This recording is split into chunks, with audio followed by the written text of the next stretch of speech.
Hi guys, welcome back to Nairobi Legal Insights. My name is Rogers Gedinji, and in today's video, I'm going to be explaining the concept of trade-based money laundering. Basically, how does dirty money move from one country to another country through activities that are related to trade. As an anti-money laundering specialist, the objective of this video is to create awareness on how dirty money is cleaned through trade. And by the end of this video, you will be able to understand what we mean by under-invoiced exports. Basically, here we can have a person involved in trade selling something for nothing.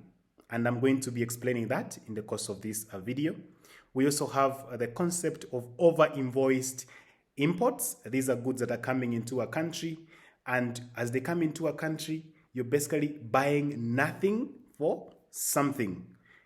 By the end of this video, you will be able to understand how these two methods, as far as trade-based money laundering is concerned, are actually used by criminals to move dirty money across different countries through trade.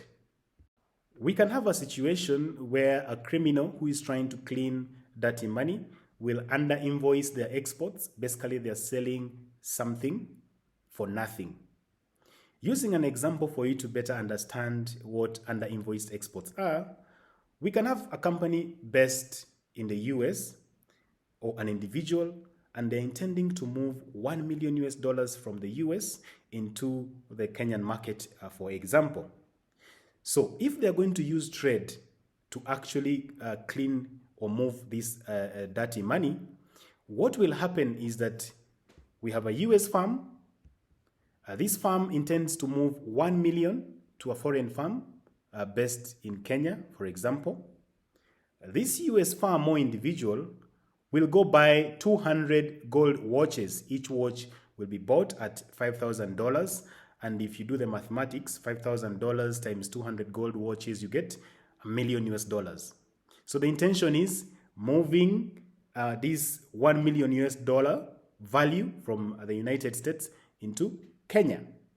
And remember here, you're selling something for nothing. You're selling the 200 gold watches, which is something for nothing. How do you sell something for nothing? You bought each of the watches at $5,000 US. But when it comes to selling, or rather exporting these 200 gold watches to another company in the Kenyan market, what you will do then, each watch is going to be sold at $5. In this process, as you can see, someone has sold gold watches, 200 of them have been exported into Kenya. Each of those gold watches was originally bought at $5,000 US.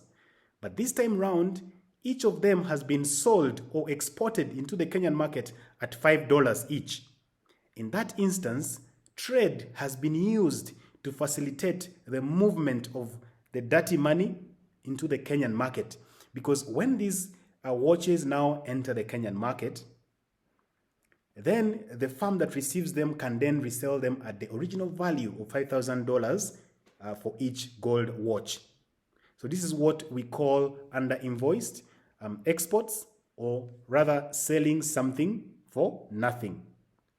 In the end, the $1 million US has moved from the United States into the Kenyan market through what we call trade-based money laundering. This slide summarizes the movement of value into the Kenyan market. So watches were originally bought at $5,000 US and was sold to the Kenyan farm at $5 each. So if you multiply $5 times 200 gold watches, the invoice of trade, this export trade from the US farm to the Kenyan foreign farm, is going to be $1,000 US. So this is the amount that is going to be paid to the US farm, and the gold watches will now be in Kenya. But in reality, these watches are actually worth $1 million.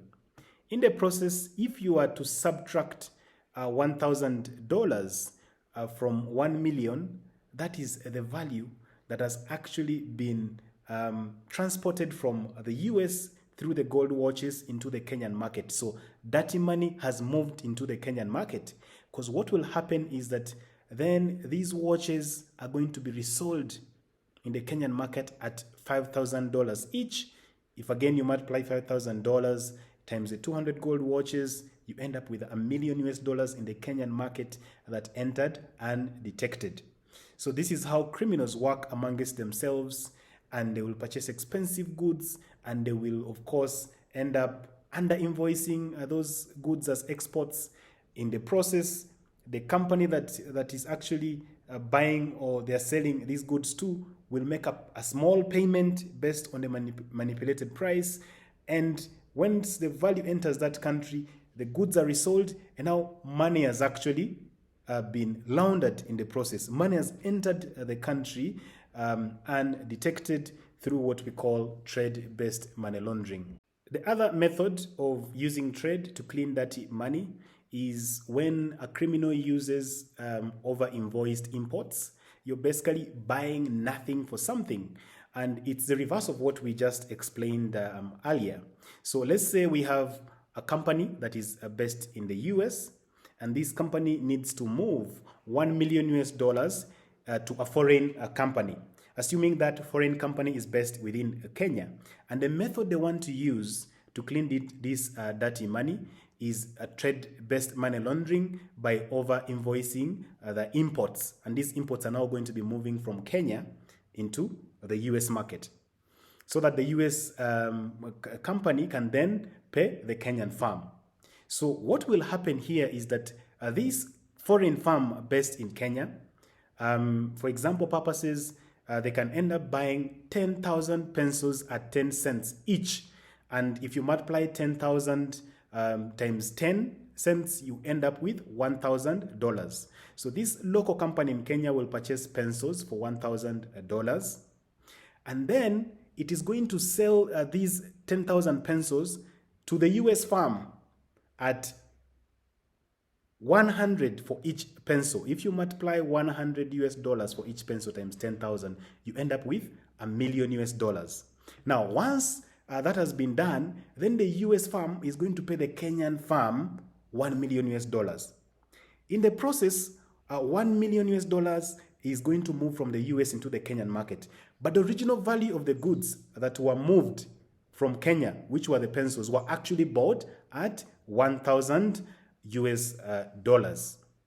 To summarize what I just explained, we end up having a situation where the US farm that has now imported these pencils is going to pay $1 million to the foreign company based in Kenya. But remember, all those pencils were originally worth $1,000, but they were overpriced as imports that were now entering the US market. In the process, money has been laundered out of the US, and this money has been laundered out of the US and has been paid to a Kenyan farm.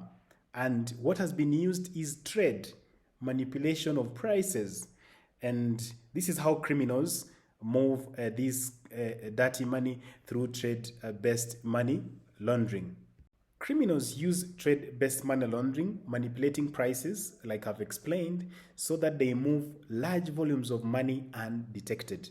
So if you wanted to move $1 million today from the US into the Kenyan market, for example, you will need to explain where you got the money from. But by working with their friends, criminals are able to manipulate these trade transactions, and it appears that they're doing legitimate business, but in the process, they're actually moving large volumes of money. Yet the invoices they are paying and exchanging are way below the value of the money that is being moved from one country to another. I explained that someone buys 200 gold watches, $5,000 each, that's $1 million. But when they're selling those watches to their friends in the other country, they're selling at $5 each. The friend pays $1,000 in total for these gold watches. But in the process, they have successfully moved $1 million because once the watches get into the market, they're resold back at their original value of $5,000 per watch. So here, criminals are finding ways to move money amongst themselves, to continue conducting their own businesses amongst themselves without much detection. And they're doing this through trade to facilitate the movement of their money, knowing clearly that it is very difficult to move money through the financial institutions, because then you have to start explaining where all this money comes from. Thank you so much for watching this video. And the purpose here is to increase awareness, because when an economy is infiltrated by people who are cleaning dirty money, then the consequence is that their business or their trading affects those that are actually trading legitimately. In case of any questions, feel free to reach out. We have a LinkedIn page, which is Nairobi Legal Insights. Comment on any other topics that you would wish us to simplify as far as money laundering is concerned. And see you next time.